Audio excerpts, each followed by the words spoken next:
सोलापूर शहरामध्ये लोकसभेच्या सार्वत्रिक निवडणुका असल्याने सोलापूर शहरातील काही आरोपींच्या हातून एखादा गंभीर स्वरूपाचा आणि कायदा व सुव्यवस्थेचा प्रश्न निर्माण होऊन सार्वजनिक शांतता भंग होण्याची शक्यता असल्याने काही आरोपींच्या विरोधात त्यांची समाजामध्ये दहशत असल्यामुळे आणि त्यांच्या दहशतीमुळे सर्वसामान्य नागरिक हे त्रस्त असल्यामुळे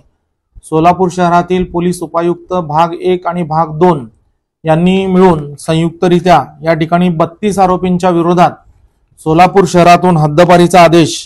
पारित केलेला होता आणि त्यांना आदेश दिलेले होते की 27/4/2024 चे संध्याकाळी 6 वाजलेपासून ते 7/5/2024 चे म्हणजे इलेक्शन नंतर रात्री 12 पर्यंत शहरामध्ये वास्तव करू नये किंवा प्रवेश करू नये अशा पद्धतीचे आदेश त्यांना पारित करण्यात आलेले होते। सदर आदेश पारित करण्यापूर्वी त्यांना रितसर नोटिसा बजावण्यात आलेल्या होत्या। सदर आदेशाच्या विरुद्ध यातील आरोपी जवळपास 32 आरोपींनी, त्यामध्ये प्रामुख्याने रियाज हुंडेकरी, गाजी जहागीरदार, वाजिद सालार, आसिफ तुळजापुरे, तौफिक शेख, तौफिक हत्तुरे, अंबादास करगुळे, गौस नालबंद, अबू बकर नाईकवाडी यांच्यासह 32 आरोपींनी न्यायालयामध्ये धाव घेऊन या ठिकाणी यातील काही आरोपींनी पोलीस उपायुक्तांच्या आदेशाला स्थगिती देखील घेतली होती। यामध्ये सरकार पक्षाच्या वतीने आम्ही स्वतःहून हजर होऊन त्या सर्व याचिकांवर पोलिसांचे आणि महाराष्ट्र शासनाचे म्हणणे सादर केले आणि युक्तिवाद सादर केला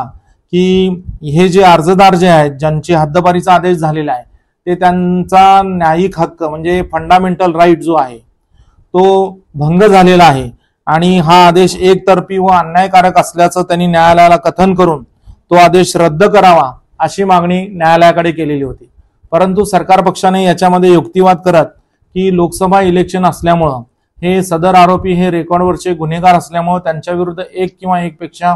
जास्त गुन्हे दाखल असल्यामुळं आणि त्यांची समाजामध्ये दहशत असल्यामुळं सार्वत्रिक निवडणुका शांततेत पार पाडणं शक्य नाहीये। त्यामुळं या सर्व आरोपींच्या विरोधात जो आदेश पारित केलेला आहे तो अतिशय योग्य, न्यायिक आहे। त्याच्यामध्ये कोणावरही कसल्याही प्रकारचा अन्याय झालेला नाहीये।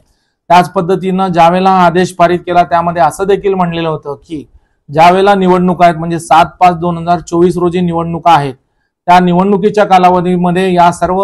आरोपींना म्हणजे एकूण 32 लोकांना जरी हद्दपारीचा आदेश केलेला असला तरी त्यांना सकाळी 9 ते 12 या वेळेमध्ये येऊन त्यांच्या मतदान केंद्रावर मतदान करण्याचा अधिकार त्यांना दिलेला होता, तशी परवानगी दिलेली होती। त्यामुळे त्यांचा कोणताही फंडामेंटल राईट या ठिकाणी ब्रीच झालेला नाहीये।